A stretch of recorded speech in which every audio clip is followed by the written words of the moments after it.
Welcome back, Truth No Chaser, real talk for real people. Even when it burns. It's your girl, Ashley. And Jay. And Frank. And we have our guest here, Dr. John C. Lipman. Yes, sir. Yes, Hey. sir. Welcome to the show, sir. Thanks for having me. It's great. Of course.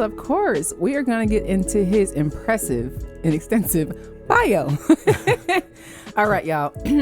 Dr. John C. Lipman received his medical degree from Georgetown University School of Medicine, radiology residency at Harvard Medical School, fellowship trained in vascular and interventional radiology at Yale University School of Medicine. Qualifications include board certified in radiology as well as vascular and interventional radiology. Performed over 8,000 uterine fibroid embolization procedures, the world's most experienced UFE physician. Author of numerous articles for academic and medical journals, has delivered over 200 invited lectures focused on uterine fibroids and UFE at national and international conferences. After his training, Dr. Lipman practiced interventional radiology in a large private practice group in Atlanta for 14 years. In 2005, he started his own private practice, Atlanta Fibroid Center. In 2015, he opened up a state-of-the-art medical facility caring for patients throughout the southeastern United States and as far away as Africa and New Zealand. Some of his achievements include a fellowship from Society of Interventional Radiology, a distinction that only 10% of interventional radiologists will ever achieve in their career. Impressive. 2019 Torch Award recipient, 9th Annual Rising in Community Excellence Awards. 2017 Best Fibroid Doctor by Best Self Magazine. 2014 Healthcare Heroes Award, Atlanta Business Chronicle.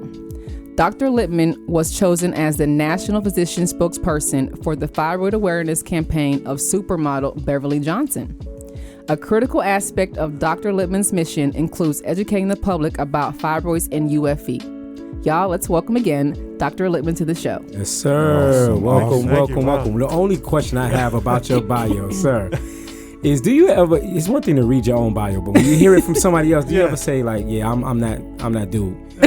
Do you ever? I'm the man. I know, because you're kind of a big deal. I'm not even going to lie. I was reading your bio earlier and I was like, Jesus. No, it's Humble. it's a lot of work and a lot of years, but it's what I'm passionate about, and Gotcha. so it's truly. I must say, a lot of people say it's kind of cliche. I'm blessed and all that. I really am. I mean, absolutely. I go to work every day just thrilled with the people I work with, the things that we're doing. It's not work. It's really it's so much fun to go to work. I have, people that work with me are just incredibly gifted, and they love to do, care for people. And unlike a hospital setting where, a lot of people aren't happy working at a hospital, the people that work with me love coming to work every day. They're positive. They radiate that positivity. And it's really a joy to come to work and work with these fine people and do God's work. I mean, it's not transformation. It's not work when you love what you do. Yeah, it's transformational. I mean, the patients that we see, I mean, a lot of them are suffering pretty badly, and they get their life back. And wow, it's very humbling, and it's what keeps me going to work every single day. Amen. That's Amen. amazing. That's what's up. So I don't want to assume here, and you know what? I'm just going to be clear. Explain to me and others who like me who are ignorant to what fibroids are. Is a condition, is a part of the body. Is it? Yep. Talk to me. Well, fibroids are the most common pelvic tumor seen in women. It's extremely common. They're benign tumors, so they're not cancer. That's important. They're benign. They're very common. Probably 80% of African American adult women have these benign tumors. And they are hard and firm. They're like rocks. They're made up of smooth muscle and fibrous tissue. So these rocks that are growing inside a woman's uterus start to press on things, whatever they're next to. So if they're up against the lining, they'll stretch the lining of the uterus, causing these horrifically heavy menstrual periods. That's a common symptom. In fact, it's the most common reason why women have heavy periods. If they're more laterally located, they'll press on pelvic nerves, to cause pain in the pelvic area. It can be in the hips, the buttock, the low back, down the legs. If it's on the front of the uterus, it can sit on the bladder and compress the bladder like a paperweight. And so these women will have to urinate frequently, wake up at night. They may leak urine. So depending on where these fibroids are located, they'll cause all these different symptoms. But the big three, as I mentioned, heavy periods, pelvic pain, increased urinary frequency. And so we'll see these women that come into our center that have been suffering for quite a while because they only know about one option, and that's surgery for these fibroids. And the procedure that you mentioned, this uterine fibroid embolization procedure that we perform every day, is a completely non-surgical outpatient procedure. And it's really extraordinary. I did the first one here in Georgia 25 years ago and have been doing them ever since. And yet most people are completely unaware of this procedure. And it's truly, to say, life-changing for these women. They go from not being able to work a couple days a month because of these horrifically heavy, painful periods to getting their life back with a procedure that they go home the same day with a Band-Aid. Patients come into our center. The procedure takes 30 minutes or so. They have a 4-hour recovery and literally go home with a Band-Aid at the top of their right leg where we go in. That's it. About a 5-day recovery at home. And by the time I see them in 3 months, they're a brand new woman. I mean, there's lots of hugging going on at that 3-month follow-up, I'll tell you. Yeah. So like you said, it's non-cancerous. I've heard that, fibroid could grow as big as a grapefruit sometimes. Cantaloupe, melon size, yeah. I mean, Oh, wow. They can be as tiny as a pea and they can be as big as melons. Yeah. And it's really about location that will determine symptoms. You can have big fibroids that don't cause any symptoms, and we treat patients that have significant symptoms, and it's all about location. So a small fibroid located centrally right along the lining, that can cause really heavy periods and be very small, whereas a big fibroid that's hanging off the outer part of the uterus might not press on anything, and it makes her look pregnant, but she really doesn't have any other symptoms. Got you. And it develops mainly during a woman's childbearing years, correct? Correct. Usually we start, that's again, African American women disproportionately suffer with fibroids. So 80%, as I mentioned, have them. They get them earlier in life. They get them more bigger, more numerous. And so therefore they're more likely to get a hysterectomy than other racial groups. And we can talk about that for a moment. Hysterectomy is the second most common surgery done in the United States. Think about that again for a moment, because 3 out of the 5 people in this conversation and half the population in the United States doesn't even have a uterus. Wow. Men. Yet it's the second most common surgery we do. The most common reason by far is fibroids. And the average age of hysterectomy, because of that, is less than 40. And I've met way too many women, and I speak all over the country on fibroids, way too many women less than 30 have already had a hysterectomy. None of them, mind you, wanted it, but all they knew about, and they were suffering horribly, and finally they just waved the flag and say, okay, I give, you get my uterus, and then they find out about UFE that we do, and they're heartbroken because it's already too late for them. Too late. Yeah. It's over. And that's the hardest thing about me speaking. I guess a lot of it was pre-COVID, obviously. Now it's these virtual things that we speak at. But before COVID, we were going all over the place, and invariably we would meet 1 or 2, 3 women in these crowds that would come up, and they're crying. Yeah. They're crushed. Because they went to 1, 2, 3 different gynecologists. They all told them the same thing. You can only do hysterectomy, and that's just wrong. UFE is one of the biggest medical breakthroughs for women, but one of the biggest challenges is that women aren't told about it. Their doctor will say, you need surgery. Is there anything else? Nope. And they all know about it. It's wrong. Surgeons like to operate, let's face it, and even though you would think they would tell them all the options, and some of them do, but most of them don't. Most of them just say, you need surgery. Anything else? No. And that's what, why I'm so glad to be here and other places to be able to at least get the word out. Unfortunately, you've got to be much more an advocate for your own health. And it's not just fibroids we're talking about. Any medical condition you might have, you really got to be your own health advocate. Learn about it as much as you can. Ask lots of questions. Don't just accept. If there's something that doesn't sit with you, and that's why we have over 1 million women that we call the silent sufferers. All they know about is they've been told they need a hysterectomy. They don't want it, so they sit on the sidelines and suffer because the fibroids won't kill them. It'll make their lives miserable, but it won't kill them typically. They'll get these horrifically heavy periods and they'll be progressively more and more tired and fatigued and anemic, and we can talk about that, but they're miserable, but they just suffer with this, and they're kind of waiting for menopause, because once you get to menopause, usually fibroids are not an issue anymore. But we can address those silent sufferers, and with a simple outpatient non-surgical procedure, you get the relief of symptoms, you avoid the risks and long recovery of an operation, and you get to keep all your parts. You don't lose your uterus, because that's the other part of this. The doctors will tell their patient, well, you're done having your kids. You don't need that uterus anymore. Just throw it in the pan. Well, that's crazy. The uterus has a lot of important functions for women besides just bearing them children. It's important for them psychologically. It's the epicenter of their womanness. A lot of women struggle sexually after hysterectomy, and they don't want to talk about it because it's embarrassing. So a lot of sexual dysfunction post-hysterectomy. We know that after a woman has hysterectomy, they lose a lot of bone stock, a lot of calcium.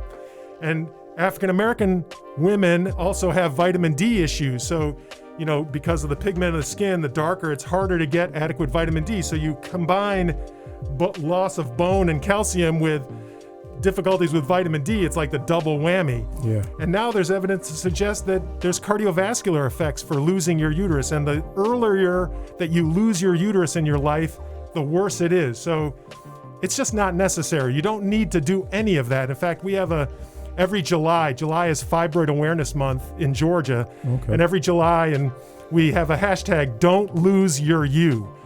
You being uterus. And because when a woman loses her U over fibroids, they often lose their YOU. Yeah. What makes you, which makes you is your U. That's and you don't need to do any of that. Wow. And so we try to get it, increase the awareness.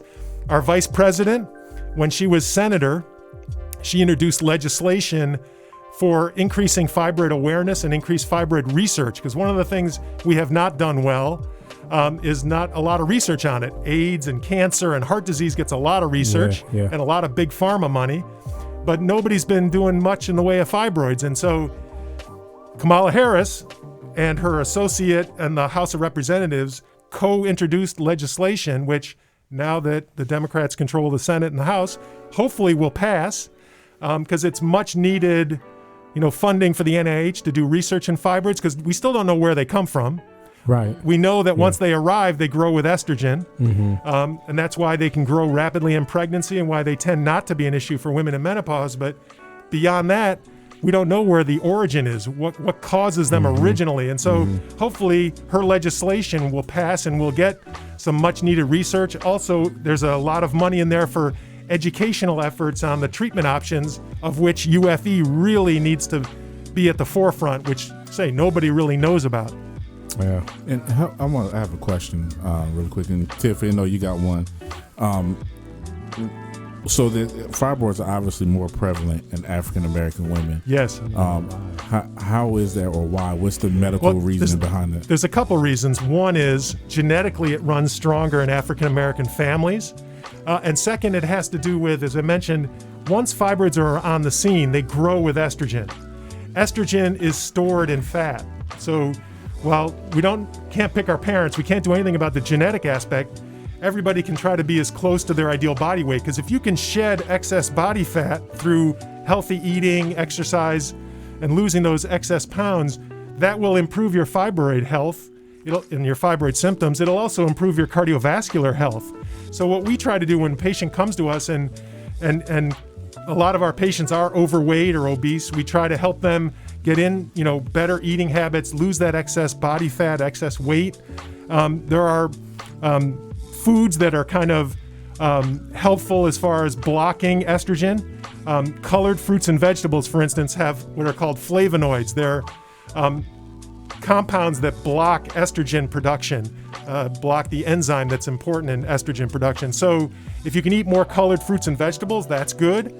There are hormone-rich foods. I mean, you can't avoid hormones in the food supply, but red meat, non-organic chicken, and dairy, those are hormone-rich foods. If you can kind of moderate that or avoid or work around them instead of, try to eat more free-range organic chicken rather than the plumped-up steroid-injected chicken, those are certain things that you can do. And then vitamin D is really important. As I mentioned, it's very important. It's a strong anti-fibroid growth vitamin hormone.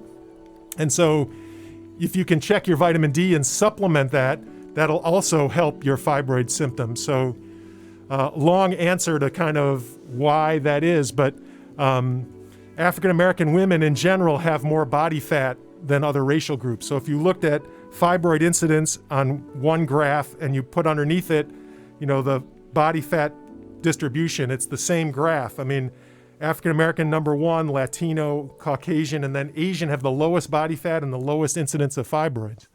So again, I see a lot of patients in my office that have very low body fat. They're African American. They're doing all the right things. They have a low body fat. But if you look genetically at their family, everybody in their family seems to have fibroids. So they're doing what they can do. But, there's the genetic aspect you can't do anything about, at least currently. But for those that have those issues with overweight, obesity, we can try to help them with that. It's certainly going to make their life better and their cardiovascular health better. Awesome. Tiff. Go ahead, step up. Yes. How you doing, Dr. Lipman? Tiffany I'm great. B. Glenn. So I'm not usually on the mic. I work behind the scenes. But what I wanted to ask, you did mention to Jay that there's a range in the size of fibroids that a woman can have. Yep. So one question is, with the procedure, is there a size that matters? If we have a size of a cantaloupe, is it still as less invasive, as the size of a pea? Right. Well, you can treat fibroids no matter what the size is. So the size won't disqualify you from getting the UFE procedure. Now, I must say it's much better if you get somebody that has lots of smaller ones than the one big, gigantic melon-sized one. But the size per se does not disqualify you. So it's all about the symptoms. Because occasionally we'll see patients that have absolutely no symptoms, but they have fibroids. We're not going to treat those patients. We're only going to treat ones that are symptomatic. Good. I have a question. Are fibroids preventable? Or you just mentioned about genetics, but right, we don't know where they come from. So that's the hope that at some point we'll figure out. We know what chromosome is involved, but we got to get to the gene level. Once we have the gene level known, then we can interrupt things, particularly that have families that they know have lots of fibroids in their family. There'll be some genetic manipulation, hopefully, that will allow them to prevent them from getting fibroids, or anybody else for that matter. But until we know where they come from, the best thing that you can do is just be eating healthy and be as close to your ideal body weight as you can. And have adequate vitamin D levels. Those are the best things that you can do individually. And it's also obviously good for your heart health. Yeah. And one additional question that I had was as it relates to, you mentioned intrauterine fibroids. So Frankie and I have a childbearing history, had a miscarriage in 2016 based on the fact that I, undiagnosed, had fibroids. Yep. They were intrauterine. There were multiple of them, and unfortunately, it did lead to the loss of our son. So, what would you say to the woman that is undiagnosed, either doesn't know that she has them or has them and is afraid of surgery, and as it relates to fertility?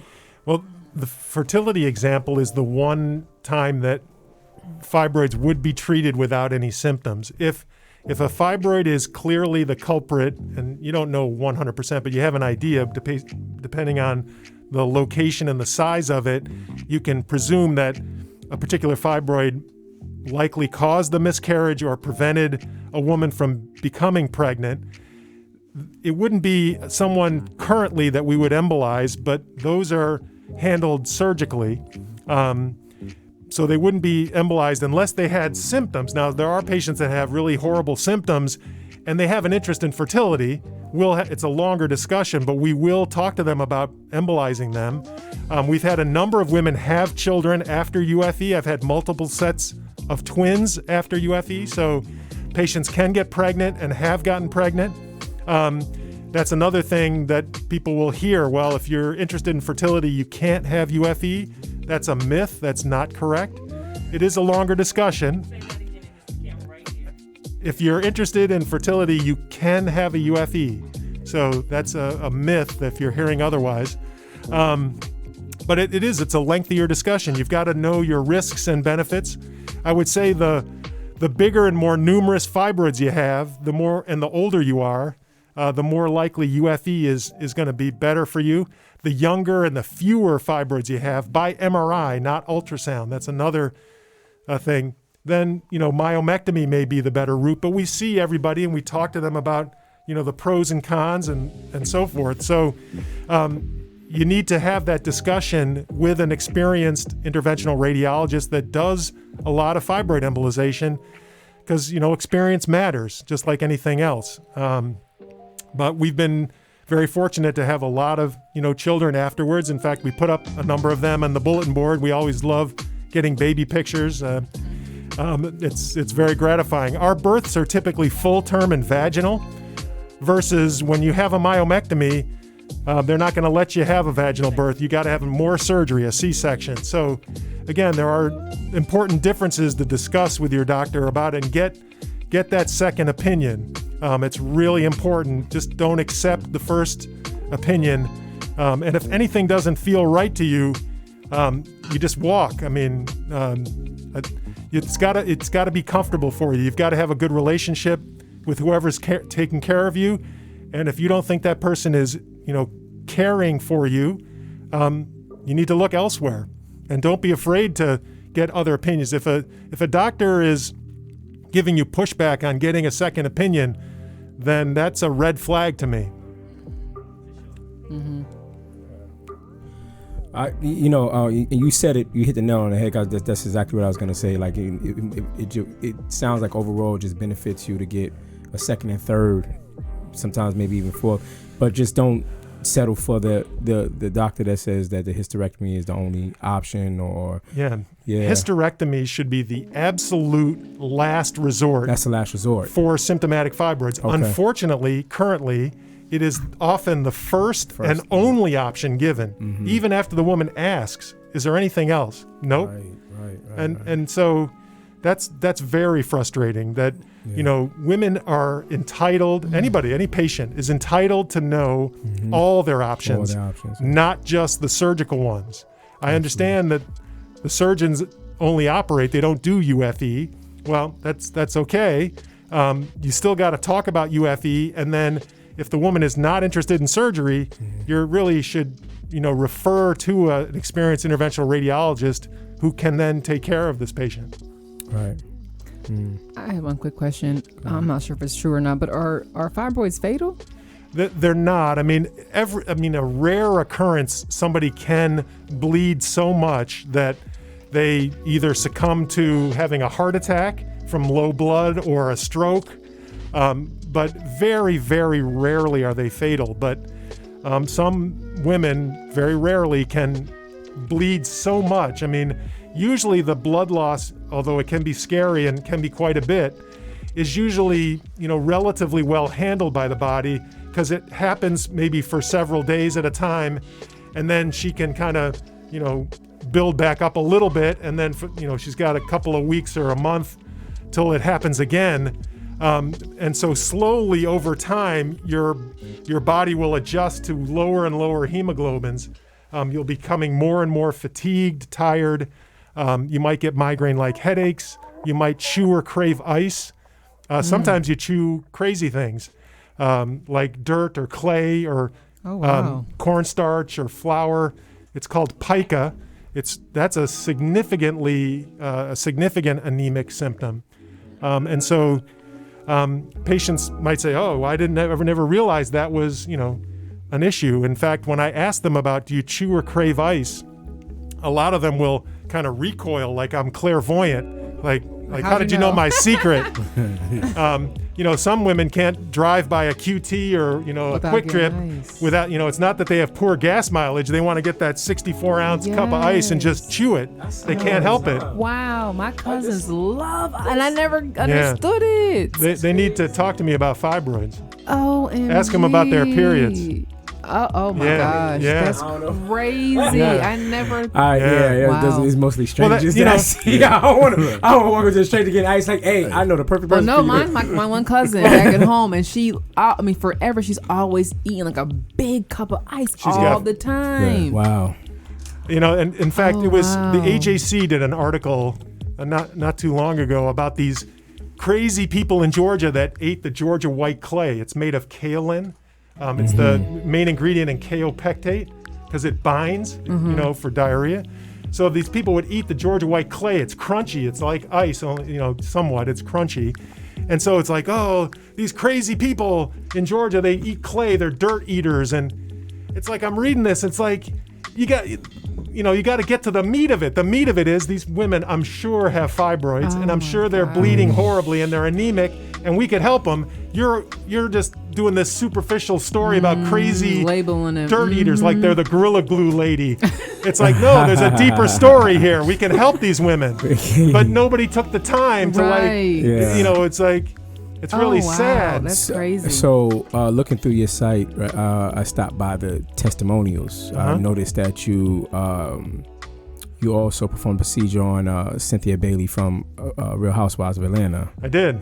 How was that experience? She's great. I mean, she talked about the anemia, being anemic. Sorry. Yeah, she was so brave. I mean, I was so glad that she decided she wanted to tell her story because, again, I make light of, you should ask her about her period and so forth. Yeah. But those are the discussions that women need to have. Mother, daughter, sisters, friends. That's part of the problem why we don't know more about this. That because women think they're the only ones going through this, and they keep it to themselves and they don't share. Where if we could share this experience, it would help them. But Cynthia was brave. I mean, think about it. She's gorgeous, fashion model.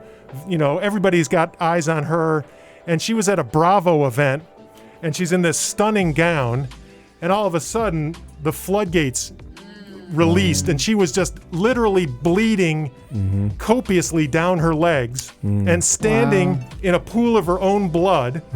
Meanwhile, people were coming up trying to get selfies as she's backing out, trying to get into an elevator. People are coming up trying to get selfies during this. Wow. And so, that was the straw that broke the camel's back. She came in, and she came in with Peter, who is her husband at the time. And they were having marital issues. And that's the other part of this.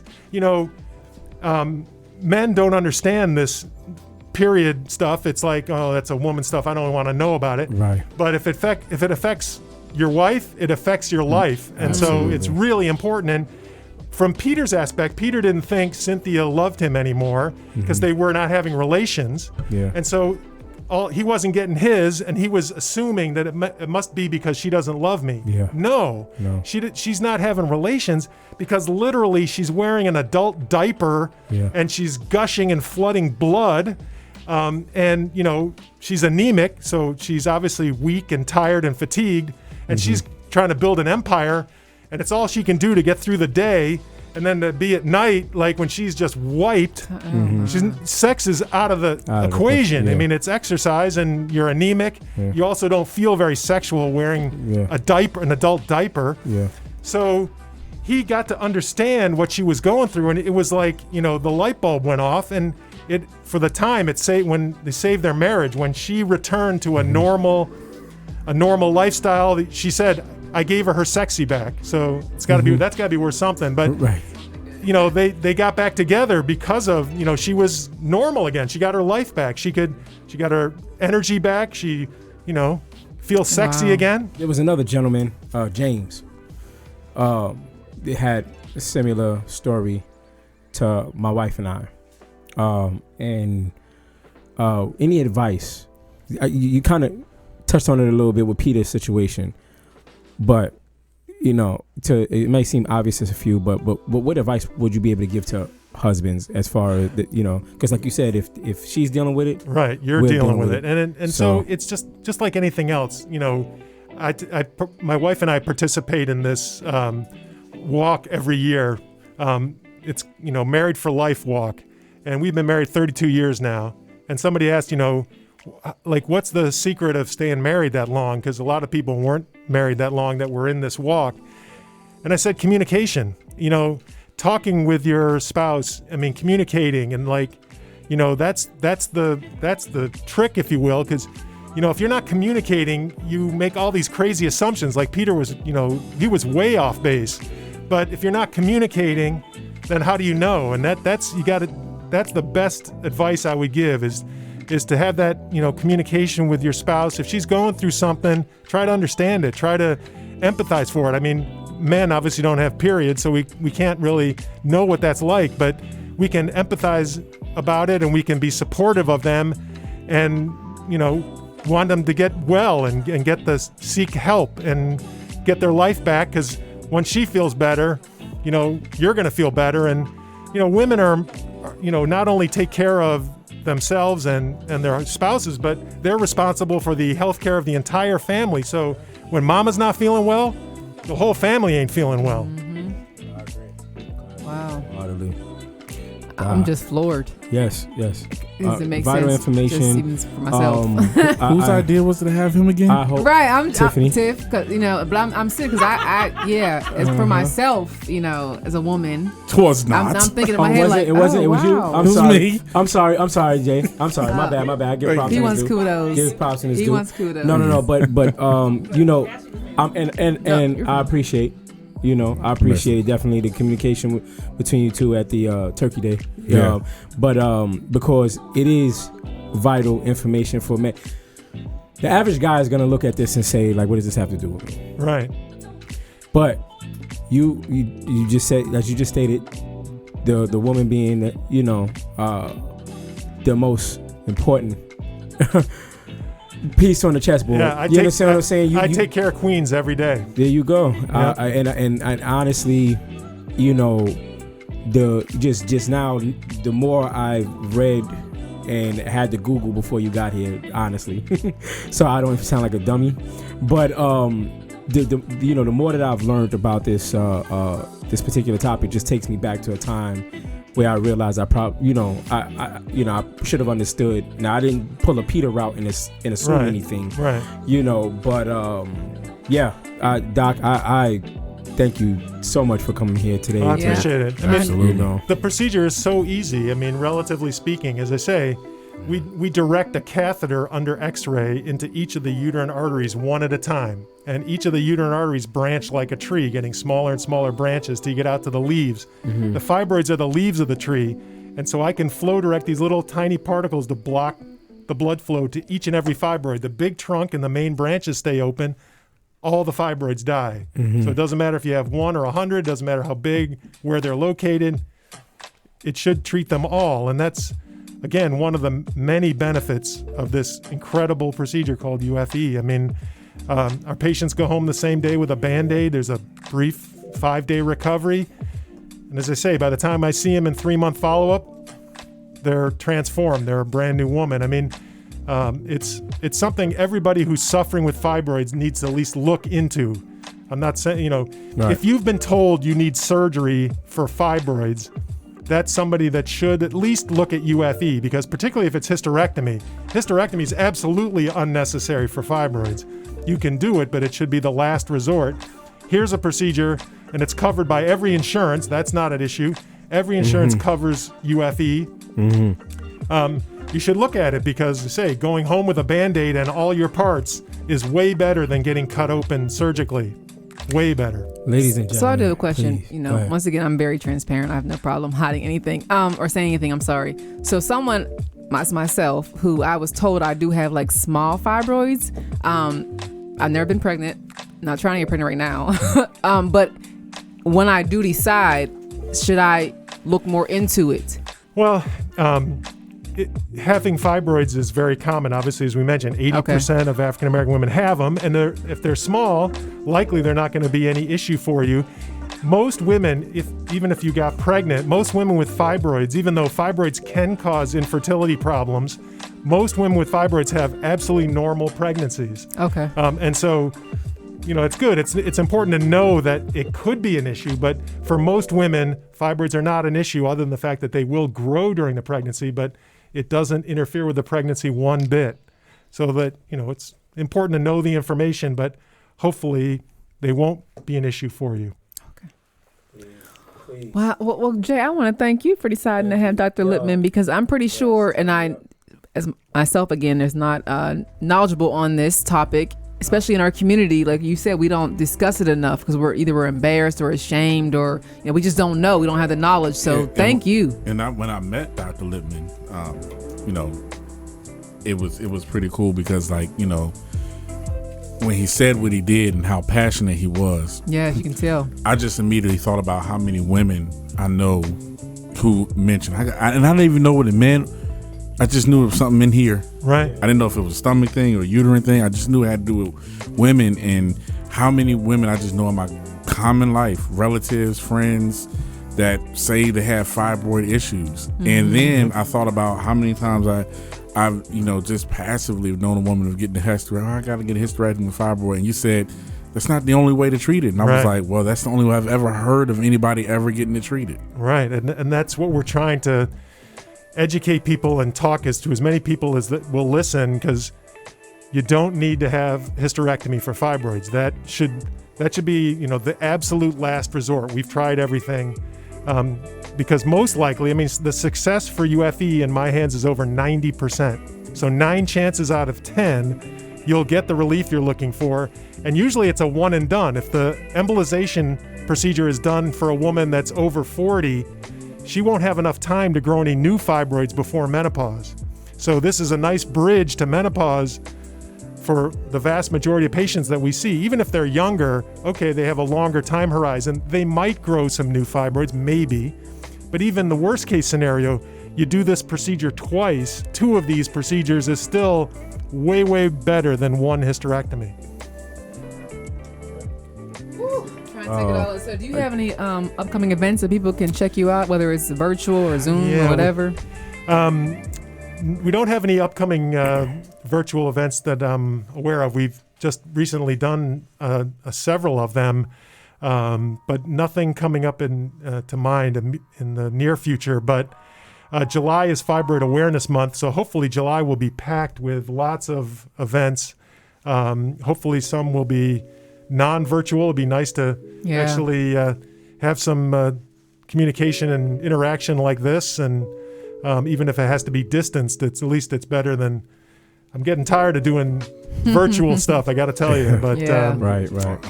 Aren't we all? Well, any last final jewels you can drop for people, things that we must know or pay attention to? Well, the fibroids are extremely common. They particularly affect African American women. They're benign tumors. They're the most common reason why women undergo hysterectomy. And the hysterectomy is completely unnecessary when you've got an outstanding procedure called Uterine Fibroid Embolization, or UFE. Some people call it UAE, Uterine Artery Embolization. It's the same procedure. There's no difference.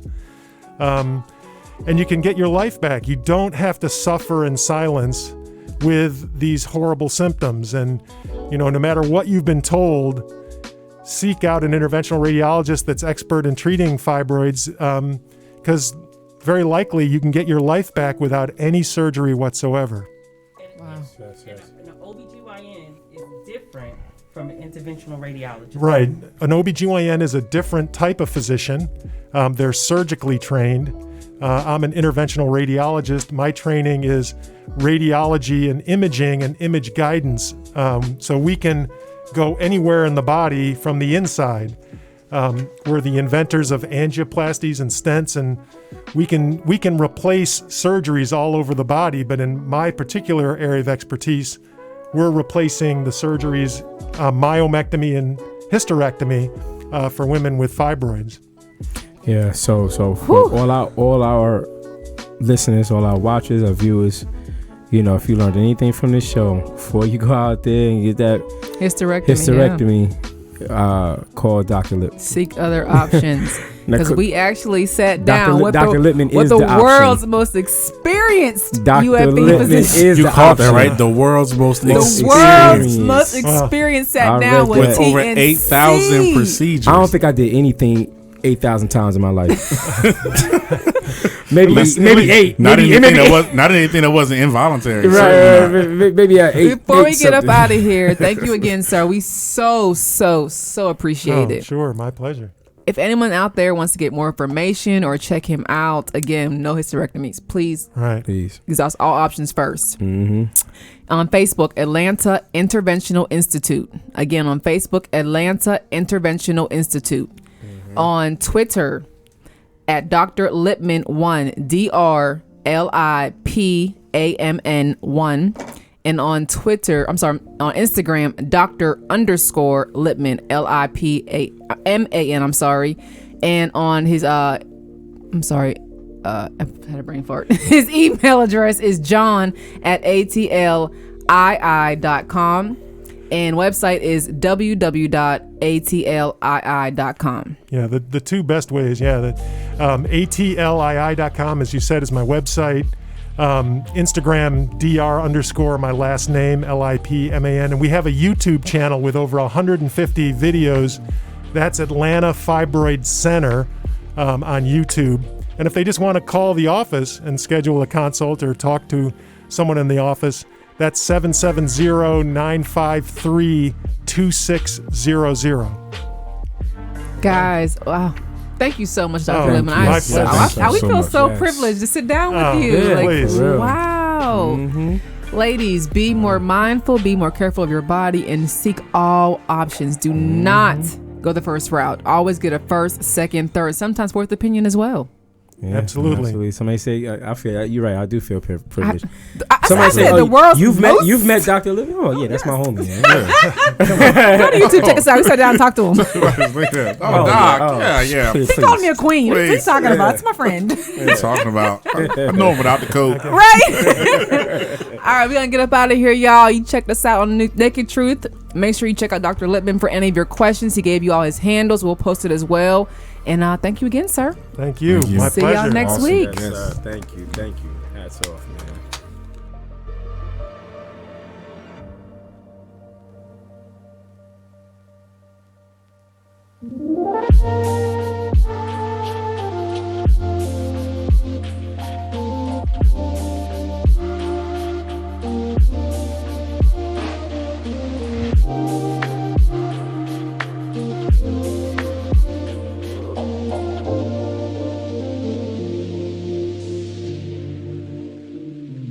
Truth.